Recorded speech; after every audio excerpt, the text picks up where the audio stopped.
धोबी और जादुई गधे की कहानी। अगर आपको यह कहानी पसंद आती है तो इस वीडियो को लाइक और चैनल को सब्सक्राइब जरूर करिएगा।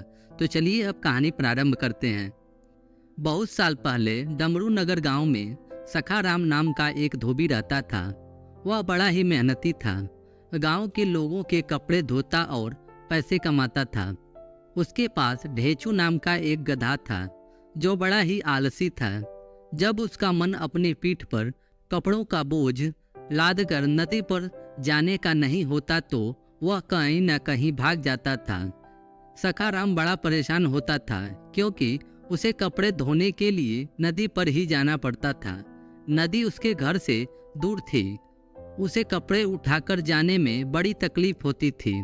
वह अपने गधे ढेचू को प्यार से भी समझाता, मारकर भी समझाता था, लेकिन ढेचू ने तो जैसे कसम खा रखी थी कि उसे कुछ भी नहीं सुनना, बस चारा खाता और सोता।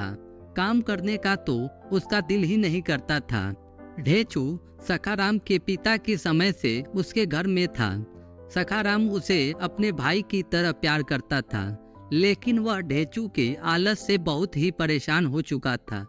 एक बार तो पूरे हफ्ते सखाराम को अपने सर पर ही कपड़ों का बोझ लेकर नदी तक जाना पड़ा। उस दिन सखाराम ने निश्चय कर लिया कि अब तो वह ढेचू को बेच देगा और उन पैसों से दूसरा गधा लाएगा जो उसकी काम में मदद करेंगे। सखाराम ने गांव में कई लोगों से यह बात कही कि वह अपने गधे ढेचू को बेचना चाहता है, लेकिन गांव के लोग यह जानते थे कि सखाराम का गधा कितना आलसी है, इसलिए गांव का कोई भी व्यक्ति उस आलसी गधे को खरीदने के लिए तैयार नहीं हुआ। सखाराम ने आसपास के गांव के लोगों से भी इस बारे में कहा, लेकिन ढेचू के आलस की चर्चा सब जगह फैल चुकी थी। एक दिन सखाराम और ढेचू को नदी से घर वापस आने में देर हो गई थी। रास्ते में उन्हें डाकू मिल गए। डाकुओं ने सखाराम को पकड़ लिया और सखाराम से कहा, तुम्हारे पास जो कुछ भी है वह सब हमें दे दो।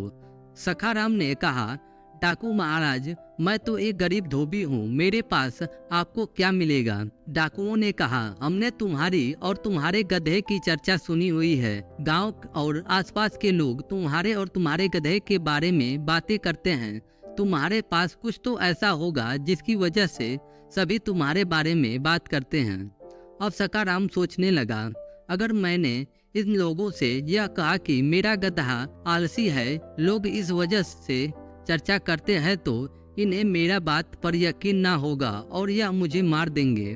फिर सखाराम ने कहा, आपने हमारी चर्चा किस बारे में सुनी है? तभी एक डाकू बोला, मूर्ख, चर्चा तो बड़े लोगों की होती है, बड़े साहूकारों की, जिनके पास रुपए पैसे हों। गरीबों के बारे में बात कौन करता है? यह सुनकर सासाराम को एक उपाय सूझा। उसने फिर उन डाकुओं से कहा, डाकू महाराज, लोग तो ऐसे ही बातें करते हैं। मैं तो एक गरीब धोबी हूँ, मेरे पास आपको क्या मिलेगा? आप चाहें तो मेरी तलाशी ले सकते हैं। डाकू ने सखाराम की तलाशी ली, लेकिन उसके पास तो सच में कुछ नहीं था, तो उसने डाकुओं को क्या मिलता। तभी एक डाकू ने सरदार से कहा, इसके पास जो मूल्यवान चीज है इसने कहीं छुपा कर रखा है, या उसे अपने साथ लेकर नहीं घूमता होगा। डाकू के सरदार ने सखाराम को ऊंची आवाज में कहा, तुम सीधे सीधे हमें बताओ या हम तुम्हें मार दें। सखाराम ने सरदार डाकू का पैर पकड़ लिया और कहा, सरदार, आप मुझे मत मारिए, मैं बताता हूँ। मेरे पास तो ले देकर सिर्फ एक यही जादुई गधा है, लेकिन यह कोई ऐसा वैसा गधा नहीं है महाराज। अमावस्या की रात को ठीक 12 बजे आप नहा धोकर अपने भगवान को प्रणाम कर इस गधे की पूजा करें और फिर इससे जो चाहे वो मांगे। यह गधा सब कुछ देता है। डाकुओं के सरदार ने कहा, तुम्हें यह गधा कहाँ से मिला? सखाराम ने कहा, यह गधा मुझे मेरे पिताजी ने दिया था। डाकुओं के सरदार ने कहा, ठीक है, अब से तुम्हारा यह गधा हमारा हो गया। यह सुनकर तुरंत सखाराम ने कहा, नहीं महाराज, अगर आप यह गधा छीन कर ले जाएंगे या जबरदस्ती ले जाएंगे तो यह आपके किसी काम का नहीं होगा। आपको अपना सारा धन इस गधे के बदले में देना होगा, तभी यह गधा आपको वरदान देगा, नहीं तो आपको कुछ भी नहीं मिलेगा। डाकू लालच में आ गए। उन्होंने कहा, ठीक है, तुम यहीं रुको, हम जाकर अपना सारा धन लेकर आते हैं।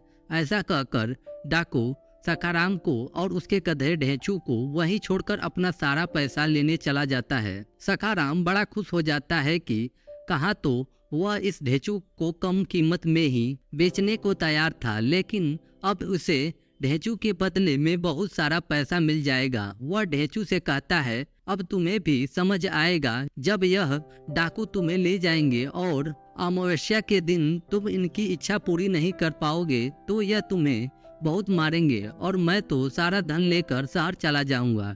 ढेंचू मन में ही मन सोचा, यह कितना दुष्ट है, यह मुझे इन दुष्ट डाकुओं के हाथों बेचकर इतना पैसा लेकर भाग जाने की बात कर रहा है। ढेंचू सोचता है और मन में बोलता है, सखाराम तुझे तो मैं अभी भी नहीं छोड़ूंगा। तभी डाकू अपना सारा लूटा हुआ धन लेकर वापस आते हैं और सखाराम से कहते हैं, यह लो, हम अपना सारा धन ले आए हैं।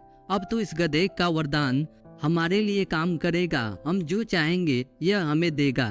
सखाराम बोलता है, हाँ सरदार जरूर देगा। ऐसा बोलकर वह सारा धन लेता है और डाकुओं के सामने कहता है, इसका ख्याल रखना, मैं इसे अपने भाई की तरह मानता हूँ और जाने से पहले इसके गले मिलना चाहता हूँ। डाकू भी सोचते हैं कि इस गधे ने सखाराम को बहुत कुछ दिया होगा, तभी आज सखाराम इसे छोड़कर जाने में इतना दुखी हो रहा है। सखाराम गधे के गले लगता है और उसके कान में कहता है, तूने मुझे जितना दुखी किया है अब उन सब दुखों का हिसाब तुझे पूरा करना पड़ेगा।